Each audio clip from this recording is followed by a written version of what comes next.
For me, I realized I was very much in love with the sort of what the perfect life should look like. Because I heard so much growing up of like, if you've got to do something, do it right. If you've got to do something, do it right. I kind of made that my life goal. Of like, I'm going to live my life the right way.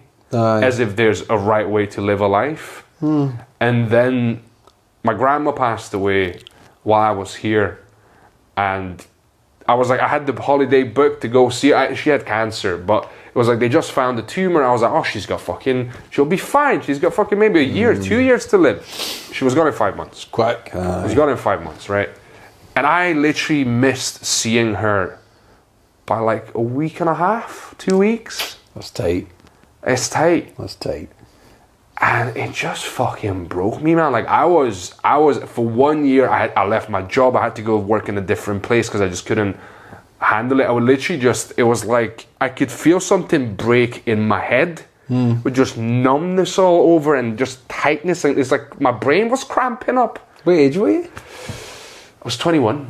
Right, young man, young. Yeah, I was 21, yeah. It's hard when you're younger as well. Yeah, and I'm by myself. Experience of the wisdom of that, man. It's hard, isn't it? Yeah, and it was just, and it took, I mean, I've mostly recovered from it. I still get flashes of guilt and shame and all that kind of stuff. But I've dealt with the sort of very physical, very violent symptoms of just fucking, what the fuck? You know? But yeah, so that was like me learning, like, take a step back. It's not all or nothing. It's never all or nothing. It's kind of, do you know, just when you're talking there, like, it kind of, it harks me back to what you were saying earlier on, man. But like, even with like the mental health breakdowns, and there might be people right now who are kind of struggling with mental health, and they might see this and they're like, stop fucking sprinkling fucking glitter out as though it's a good thing. But like, I had like a bad patch in 2015, and like I hit fucking as low as you could go, man. I came as close to the edge as you can get with it, going to the edge. But in hindsight, it's the exact same thing, man. Like, see when you get that low and you've got nowhere else to go, like, you've got no other choice. Well, you do have a choice. You're either you don't be here anymore, or you just find another way, you learn another way. And that's actually where a lot of the insight and the learning and the knowledge comes. And it's a fucking horrendous, terrible, horrible experience. Yeah, I mean, I would rather learn this out of a book if I could. That'd be nice, wouldn't it? Yeah, I mean, I was lucky, like, looking back now, because I had one specific episode, which haven't talked about it too much, but basically, so this is like 2 months after my grand's passed away. I'm depressed. Nothing makes sense.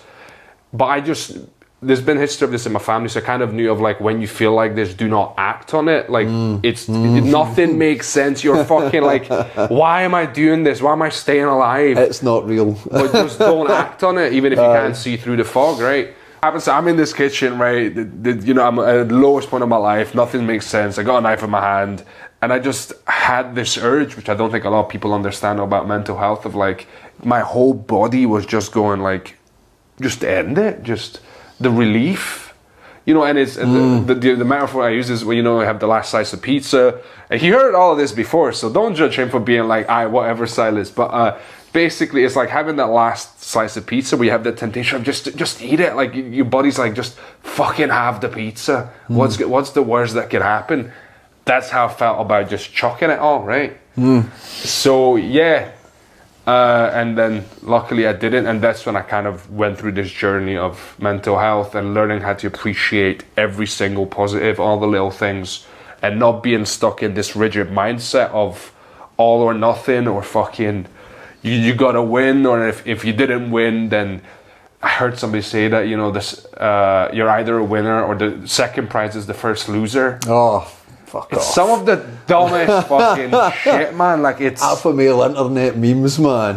But I've heard people say that though. Like, it's people genuinely live by this stuff. I'm not gonna lie, man. Like, I'm kind of laughing there, and I'm like, oh, that's not shit. But like, I mean, it's like your phases, your life in it. Take me back like 15 years to like when I was. It's probably longer than 50 years. I've been kind to myself there. Whenever it was, I was doing like MMA, cage fighting, and boxing and stuff like that. Like that.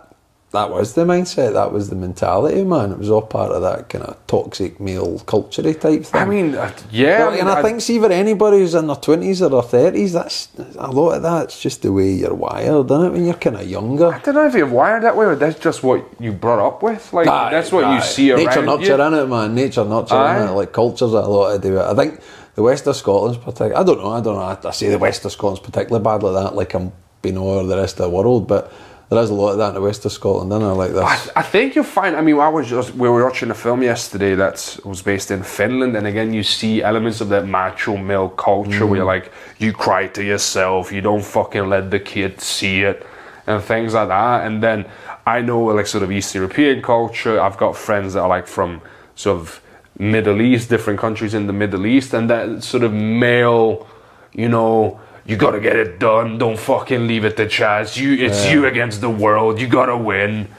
And yeah, it's basically Hollywood's just fucked up the entire world. I mean, there's Hollywood, isn't it? Hollywood's part of it, but like, fuck Hollywood. I can see the allure in it. It's like you want the result, but it's something that we were talking about this during the race, that if you become too attached to the result and you're just fucking, as you said, if you hold on too tight, you're not going to get to the end, but because actually you're skipping the entire process that's most likely to get you there. Aye, there's no learning. And it's the process that's, you know, most likely to sort of get you that result, but sometimes it doesn't, and that is okay. As long as you tried your best and you're learning the lessons that you can be learning from it to the best of your knowledge, you're winning. This is great fun, man. Like, this is really good. Like, we went from suicide to pizza back to ultra running again. It's like, it's a beautiful fucking... Honestly, man, like, I'm dying to see how you edit this, because it's fucking all over the place. It's like a box of frogs on acid, man.